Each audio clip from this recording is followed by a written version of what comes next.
ಎತ್ತಿನಹೊಳೆ ನೀರಾವರಿಯನ್ನು ವಿರೋಧಿಸಿ ಪ್ರೊಟೆಸ್ಟ್ ನಡೀತಾ ಇದೆ. ಸಾಸಲು ಹೋಬಳಿಯ ಸುತ್ತಮುತ್ತಲಿನ ಗ್ರಾಮಸ್ಥರು ಈ ವಿಚಾರವಾಗಿ ಪ್ರೊಟೆಸ್ಟ್ ಮಾಡ್ತಾ ಇದ್ದಾರೆ. ಎತ್ತಿನಹೊಳೆ ನೀರಾವರಿ ಯೋಜನೆಯನ್ನು ವಿರೋಧಿಸಿ ಪ್ರೊಟೆಸ್ಟ್ ನಡೀತಾ ಇದೆ. ಸಾಸಲು ಹೋಬಳಿಯ ಸುತ್ತಮುತ್ತಲಿನ ಗ್ರಾಮಸ್ಥರು ಕಿಡಿಕಾರಿದ್ದಾರೆ ಈ ಒಂದು ಯೋಜನೆಗೆ. ಬೆಂಗಳೂರು ಗ್ರಾಮಾಂತರ ಜಿಲ್ಲೆ ದೊಡ್ಡಬಳ್ಳಾಪುರದ ಸಾಸಲು ಮೂಲಕ ಹಾದು ಹೋಗ್ತಾ ಇರುವಂತಹ ನೀರಾವರಿ ಯೋಜನೆ, ಎತ್ತಿನಹೊಳೆ ನೀರಾವರಿ ಯೋಜನೆಯನ್ನು ವಿರೋಧಿಸಿ ನಡೀತಾ ಇರುವಂತಹ ಪ್ರತಿಭಟನೆ. 2673 ಎಕರೆ ಭೂಪ್ರದೇಶದಲ್ಲಿ ಜಲಾಶಯ ನಿರ್ಮಾಣ ಮಾಡಲಿದ್ದಾರೆ.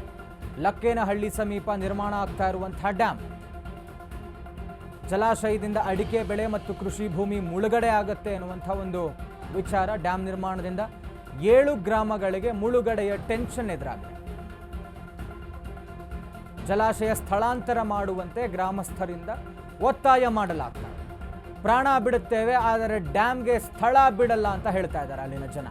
ಸಾಸಲು ಗ್ರಾಮದವರು ಎತ್ತಿನಹೊಳೆ ನೀರಾವರಿ ಯೋಜನೆ ಇದನ್ನು ವಿರೋಧಿಸಿ ಆಗ್ತಾ ಇರುವಂತಹ ಪ್ರತಿಭಟನೆ. ಸಾಸಲು ಹೋಬಳಿಯ ಸುತ್ತಮುತ್ತಲಿನ ಗ್ರಾಮಸ್ಥರು, ದೊಡ್ಡಬಳ್ಳಾಪುರ ಬಳಿ ಇರುವಂತಹ ಸಾಸಲು ಹೋಬಳಿಯ ಸುತ್ತಮುತ್ತಲಿನ ಗ್ರಾಮಸ್ಥರು ಏನಿ ಒಂದು ಡ್ಯಾಮ್ ನಿರ್ಮಾಣಕ್ಕೆ ಮುಂದಾಗಿದ್ದಾರೆ ಎತ್ತಿನಹೊಳೆ ನೀರಾವರಿ ಯೋಜನೆ ಅಡಿಯಲ್ಲಿ.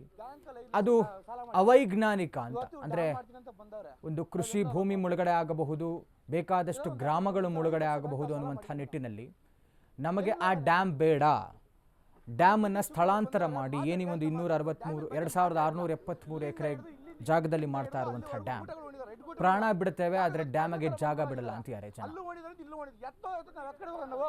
ಏನು ಮಾಡ್ತಾ ಇದ್ದಾರೆ ಇವರೆಲ್ಲ? ಜನಗಳು ಏನು ಕೇಳ್ತಾ ಇದ್ದಾರೆ, ರೈತರುಗಳು ಏನು ಕೇಳ್ತಾರೆ, ಗೊತ್ತಿಲ್ಲ. ನಂಗೆ ಕೆಲಸ ಮಾಡ್ಕೊಂಡು ಹೋಗ್ತಾವ್ರು ಇವರೆಲ್ಲ ಬಂದು. ನಾವೆಲ್ಲೋಗೋಣ? ನಾನು ಎಲ್ಲಿ ಕರ್ಕೊಂಡಲ್ಲ ಅಂದ್ರೆ ಮಕ್ಕಳನ್ನ ಯಾರು ಹೇಳ್ತಾರೆ? ಯಾರು ಹೇಳ್ತಾರೆ ಹೇಳಿ ಸರ್? ಸರ್ ದುಡ್ಕಂತೀರ ಕೆಲ್ವ ನಾವು ಏನು ಇವ್ರು ಬಂದಂಗೆ ಹೆಂಗ ಬಿಡೋದು ಇವಾಗ ಅಂದ್ರೆ ರೈತರ ಬಾಳಿಗೆಲ್ಲ ಬೆಂಕಿ ಇಚ್ಬಿಟ್ಟವ್ರು ಆಲ್ರೆಡಿ. ಎಲ್ಲ ಕಡೆ ಇಕ್ಕವ್ರು ಸರ್ ಇವರು.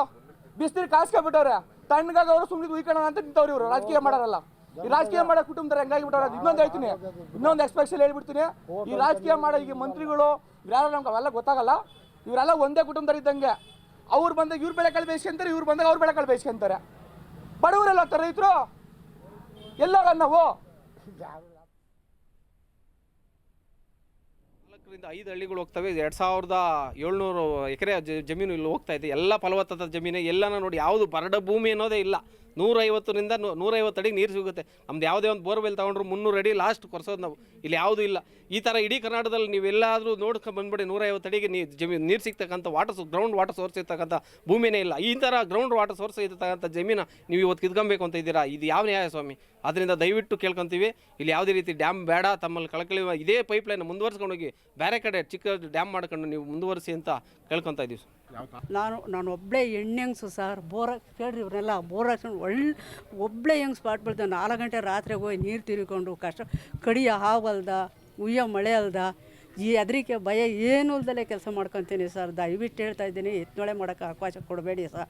ನಿಮ್ಮದೆಲ್ಲ ಸಪೋರ್ಟ್ ಇರಲಿ ಸರ್. ನಮಗೆ ಭಿಕ್ಷುಕರಂತೂ ಮಾಡಬೇಡ್ರಿ. ನಾವು ಭಿಕ್ಷುಕರಿಗೆ ಅಂದರೆ ಅವ್ರ ಜೋಳಿಗೆನಾದರೂ ಹಾಕ್ಕೊಂಡು ಭಿಕ್ಷೆ ಮಾಡ್ತಾರೆ. ನಮ್ಮಿಂದ ಭಿಕ್ಷೆ ಮಾಡೋಕ್ಕೂ ಆಗಲ್ಲ ಸರ್, ಆಗಲ್ಲ ಸರ್. ಈಗಲೇ ಕುಗ್ಗೋಗ್ಬಿಟ್ಟಿದ್ದೀವಿ. ರಾತ್ರಿ ನಿದ್ರೆ ಬರಲ್ಲ, ಎದ್ರೆ ಅದೇ 2 ಅವರ್ ನಿದ್ದೆ ಮಾಡೋದು ಕಷ್ಟನೇ ಇವಾಗ. ನಾವು ತಮ್ಮದೊಂದು 5 ಎಕರೆ ಇದೆ ಸರ್. ಸರ್ ಈಗ ಸರ್ ನಾವು ಬೆಂಗಳೂರಲ್ಲಿದ್ವಿ, ಬಂದು ಏನೋ ಒಂದು ಬೋರ್ ಹಾಕಿ ಒಂದು ಹುಣಸೆ ಗಿಡನಾದರೂ ಬೆಳಿಬೇಕು ಅಂತ ಹೇಳಿ ಏನೋ ಒಂದು ಆಟೋದಲ್ಲಿ ಬಂದು ಒಂದು ಬೋರ್ ಹಾಕಿಸ್ದೆ. ಇವಾಗ ಇನ್ನೂ ಒಂದು ಇದು ಆಗಿಲ್ಲ, ಬೆಳೆ ತೊಗೊಂಡಿಲ್ಲ. ಅದರ ನಾನು ಹೆಣ್ಣೆಂಗ್ಸು ಅಷ್ಟು ಪಾಟ್ ಬಿಡ್ತಾ ಇದ್ದೀನಿ. ದಯವಿಟ್ಟು ಹೇಳ್ತಾ ಇದ್ದೀನಿ, ಎತ್ತಿನೊಳಗೆ ವಿರೋಧ ಐತೆ ನಮಗೆ. ನಮಗೆ ಡಿ ಕೆ ಶಿವಕುಮಾರ್ ಆಗಲಿ, ನಮ್ಮ ಕುಮಾರಸ್ವಾಮಿ ಅವರಾಗಲಿ, ಯಡಿಯೂರಪ್ಪರಾಗಲಿ, ಯಾರೇ ಆಗಲಿ ನಮ್ಮ ಸಪೋರ್ಟಿಗೆ ನಿಂತ್ಕೋಬೇಕು ಸರ್. ಹಾಂ, ನಮ್ಮ ಕುಮಾರಸ್ವಾಮಿ ಅವ್ರು ನಿಂತ್ಕೋಬೇಕು ಸರ್. ನಮ್ಮ ಕುಮಾರಸ್ವಾಮಿ ಅವ್ರು ನಿಂತ್ಕೋಬೇಕು ನಮ್ಮ ಇದಕ್ಕೆ. MLA ಇದ್ರು, ಹಾಲಿ MLA ಇದ್ರು, ಅವ್ರು ಯಾವುದೇ ರೀತಿಯ ಇಲ್ಲಿ ನಾವು ಜಮೀನು ಡ್ಯಾಮ್ಗೋಸ್ಕರ ಅವರು ಒಬ್ಬರು ಯಾರು ತುಸಾ ಅಂತ ಮಾತೆತ್ತಿಲ್ಲ. ಬರೇ MSCB ಘಟಕ ಎತ್ತಿದ್ರು. MSCB ಘಟಕದ ಇಲ್ಲಿ ಮಾತಾಡೋ ಅವಶ್ಯಕತೆ ಇಲ್ಲ ಸರ್. ನಮ್ದು ಇಲ್ಲಿ ಡ್ಯಾಮ್ ಹೋಗ್ತಾ ಇದೆ, ಡ್ಯಾಮಿನ ಬಗ್ಗೆ ನೀವು ಮಾಜಿ MLA ಆಗಿರೋ ಹಾಲಿ MLA ಆಗಿರೋ ಡ್ಯಾಮಿನ ಬಗ್ಗೆ ಮಾತ್ರ ಮಾತಾಡಬೇಕು. ನಾವು ಯಾರು ಒಪ್ಪಿಗೆ ಕೊಟ್ಟಿಲ್ಲ. ನಾವು ಇಲ್ಲಿ ಜಮೀನು ಕೊಡ್ತೀವಿ ಅಂತ ನಮ್ಗೆ ಒಪ್ಪಿಗೆ ಕೊಟ್ಟಿದ್ದು ಯಾರು ಕೊಟ್ಟಿಲ್ಲ. ನೀವೇನಿದ್ರು ಡ್ಯಾಮ್ ಬಗ್ಗೆನೇ ಮಾತಾಡ್ಬೇಕು. ಅವ್ರು ಯಾವುದು ತುಸಾ ಮಾತೇ ಎತ್ತಿಲ್ಲ ಸರ್. ಡ್ಯಾಮ್ ಬಗ್ಗೆ ಡ್ಯಾಮ್ ಮಾಡಕ್ಕೆ ಯಾವ ಕಾರಣಕ್ಕೂ ಬಿಡಲ್ಲ ಸರ್. ನಮ್ಮ ವಿರೋಧ ಇದೆ ಸರ್. ಸರ್ ಈಗ ಆಲ್ರೆಡಿ ಈಗ ನಾವು ಬಿಡೋದಿಲ್ಲ ಅಂದ್ಬಿಟ್ಟು ಆಲ್ರೆಡಿ ನಮ್ಮ ಸ್ನೇಹಿತರು ಆಲ್ರೆಡಿ ತಹಸೀಲ್ದಾರ್ ಮನವಿ ಕೊಟ್ಟಿದ್ದಾರೆ, AC ಕೊಟ್ಟಿದ್ದಾರೆ, DC ಕೊಟ್ಟಿದ್ದಾರೆ, ಮತ್ತು ವಿಧಾನಸೌಧ ಮಾನ್ಯ ಸಿದ್ದರಾಮಯ್ಯರು ಕೊಟ್ಟಿದ್ದಾರೆ, DK ಶಿವಕುಮಾರ್ ಅವರು ಕೊಟ್ಟಿದ್ದಾರೆ, ರಾಜ್ಯಪಾಲರಿಗೂ ಹೋಗಿ ಕೊಟ್ಟು ಬಂದಿದ್ದಾರೆ ಸರ್. ಅವ್ರ ಹತ್ರ ಅಕ್ಲಾಜ್ಮೆಂಟ್ ಇದೆ ಎಲ್ಲ ಕಡೆ. ನಾವು